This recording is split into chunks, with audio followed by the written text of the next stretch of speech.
तो ले लिए हैं, लेकिन ध्यान में मन ही नहीं लगता है, ध्यान में मन ही नहीं लगता है।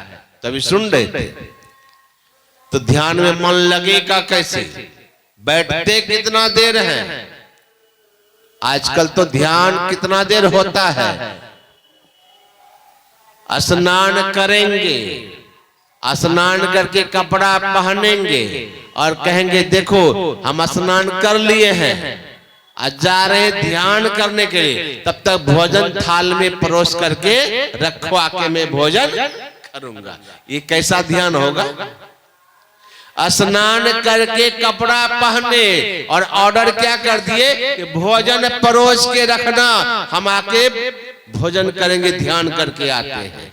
इतना देर में कितना ध्यान होगा भाई? भोजन परोसने में कितना समय लगेगा? इतना में ध्यानो हो गया। इतना सस्ता ध्यान है कि भोजन परोसा गया उधर, इधर ध्यान हो गया।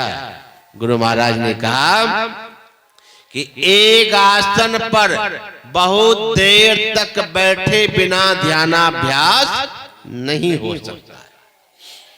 अब गुरु महाराज ने ये नहीं कहा है कि 1 घंटा बैठना ही पड़ेगा, 2 घंटा बैठना ही पड़ेगा, 3 घंटा बैठना ही पड़ेगा, ऐसा नियम नहीं दिया। गुरु महाराज ने इशारा किया है, लेकिन इशारा का मतलब कि यदि हमारे पूज्य बाबा महर्षि साई स्वामी जी महाराज के पास एक सज्जन आए और उन्होंने पूछा कि बाबा ध्यान में बैठता हूं लेकिन कुछ दिखाई नहीं पड़ता है, तो पूज्य बाबा ने कहा कि कितना देर बैठते हो? कहा कि 1 घंटा बैठ लेता हूं।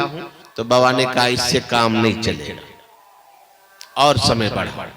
मतलब अगर 1 घंटा बैठते हैं तो आप 2 घंटा बैठने का अभ्यास कीजिए, और 2 घंटा बैठते तो 3 घंटा बैठने का अभ्यास कीजिए। तो समय को बढ़ाइए।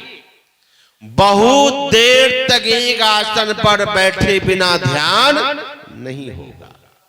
अब एक आसन पर बहुत देर तक हम कैसे बैठे, कैसे बैठेंगे? तो आसन में बहुत देर तक वही बैठ सकता है। कौन? तो आसन दृढ़ उसी का हो सकता है जिसका आहार दृढ़ हो। आसन दृढ़, आहार दृढ़। आहार मतलब जो हम भोजन लेते हैं वह भी दृढ़ होना चाहिए। दृढ़ मतलब नापा तुला भोजन होना चाहिए। ये नहीं कि भोज भंडारा हुआ या घर में मलपुआ बना, खीर बना, कचौड़ी बना, दलपूड़ी बना, तो 2 खाना चाहिए तो 4 खींच लिए, अब 5 खा लिए। बहुत स्वादिष्ट भोजन बना है, चलो थट थट के, सब दिन थोड़े बनता है। अरे खाइए ना बाबा, खाइए ना। अरे सब दिन थोड़े दलपूड़ी बनेगा, सब दिन तो रोटी खाइबे करते। आज तो 2 चढ़ा के खा लीजिए तो भजन गया। 2 रोटी में भजन गया नहीं। कितनो बढ़िया भोजन, कितनो अच्छा भोजन बने, अगर आप नियम बना के रखे हैं कि हम 2 ही रोटी खाते हैं तो 2 ही खाना चाहिए। जितना भोजन लेते हैं प्रतिदिन नियमित आहार। मैं पूज्य बाबा महर्षि साई स्वामी जी महाराज को देखा करता था सेवा में, कितनो बढ़िया सब्जी बना के दे देते थे थाल में सजा करके, लेकिन वही 2 रोटी खाते थे। कितनों थाल में मैं जलपान कराता था, चना का भूजा, चूरा का भूजा, ये सब थाल में परोस के देता था। और सोचता था थोड़ा ज्यादा दे दे तो बाबा ज्यादा खाएंगे, लेकिन नहीं, जितना खाना होता था उतना ही खाते थे। एक दिन बाबा हमसे बोले कि तुम जो इतना जलपान दे देते हो, चना चूरा भूजा बढ़ा बढ़ा करके, क्या सोचते हो हम सब खा जाएंगे? तो मैंने सोचा कि थोड़ा थोड़ा खाते हैं तो कमजोर हो जाते, थोड़ा ज्यादा खाइएगा तो ताकत होगा। तो बाबा ने कहा सुन लो हम कैसे खाते, कितनों तुम हमारा थाली में परोस दोगे, हम ये खाने वाले नहीं है। क्यों? कि मैं चना का भूजा, देखिए बाबा चना का, गुलाबी चना हम रखते थे। अब पूज्य बाबा को जलपान में संध्या काल में वही खिलाते। तो चना का भुजा जो देते थे थाल में, तो खाने में गुलाबी चना खाने में बड़ा स्वाद लगता था। तो हमको लगा कि बड़ा अच्छा लगता है, तो कभी कभी बढ़ा के दे देते थे। तो बाबा क्या करते थे, छोड़ देते थे। तो छोड़ कैसे देते थे, तो बाबा ने कहा देखो हम चना भी भुजा खाते हैं ना, वो अभी गिनती से खाते हैं। अब गिनती क्या था, तो गिनती क्या था, तो बोला देखो 1 चम्मच में मैं चना भुजा उठाता हूं, इसमें 5 दाना आता है मेरा। एक बार चम्मच में लगाता हूं तो 5 दाना आता है। इस तरह से हम 16 चम्मच उठाते हैं। तो 16 चम्मच में 16 पंचे 80, तो 200 दाना दे दो ना, क्यों नहीं, लेकिन हम 80 चम्मच 80 दाना उठाएंगे। 16 बार चम्मच उठाएंगे, 57वां चम्मच छोड़। लेकिन हम लोग खींच लेते हैं। खाने वाले खाते भी हैं, नहीं खाते सो खाते, खूब खाते हैं।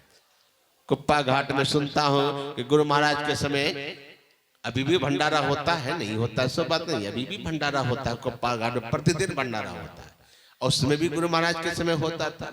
और कभी कभी शुद्ध घी का पूरी बुनिया भंडारा होता था। और सुनता हूं बगल में एक है खाने वाला हदिया, जिसको पेटवा कहिए, वो खाने वाला को पता चल जाता था कि आज कुप्पा घाट में पूरी बुनिया का भंडारा, वो भी शुद्ध घी में। वो आता था और बैठ जाता था खाने के लिए, तो एक ही बार में सुनता हूं 200 पूरी लेता था, और 5 किलो बुनिया और दही और सब्जी इतना खाता था कि उठ नहीं पाता था, तो पकड़ के उठाता था। अब इतना खाने वाला आदमी भजन करेगा? इतना खाने वाले से भजन नहीं होगा। आसन दृढ़, आहार दृढ़। आसन उसी का दृढ़ होगा जिसका कि आहार दृढ़ होगा, अर्थात नपा तुला भोजन होना चाहिए। साथ साथ हमारे गुरु महाराज की आज्ञा है कि आप भोजन जो करते हैं, भोजन का असर भी आपके भजन पर पड़ता है। इसलिए गुरु महाराज ने कहा खान पान को प्रथम संभालो। अगर भजन बनाना चाहते हैं तो भोजन को सुधारना पड़ेगा। तो मतलब क्या, खाली मांस मछली छोड़ दिए तो भोजन सुधर गया? नहीं महाराज, इससे भी काम चलने वाला नहीं है। आप भात दाल रोटी सब्जी ही खाते हैं, लेकिन अगर आप सच्चाई और ईमानदारी की कमाई से नहीं खाते हैं तो फिर आपका भजन नहीं होगा, नहीं होगा भजन। जैसा खाएंगे अन्न वैसा होगा मन। हम लोग जानते हैं कि भीष्म पितामह के बारे में प्राय लोगों को पता है, उनको इच्छा मृत्यु का वरदान था और अखंड बाल ब्रह्मचारी थे भीष्म पितामह। लेकिन जब भीष्म पितामह बाणों की सैया में थे तो भगवान कृष्ण ने कहा पांडव से, देखो पितामह अभी भी शरीर नहीं छोड़े, अभी बाणों की सैया में है, और आज भीष्म पितामह के जैसे कोई ज्ञानी नहीं है, इसलिए उनसे कुछ ज्ञान लेना चाहिए। और अंतिम में कुछ चलो सब कोई मिल करके पितामह से कुछ ज्ञान हासिल कर लेते हैं।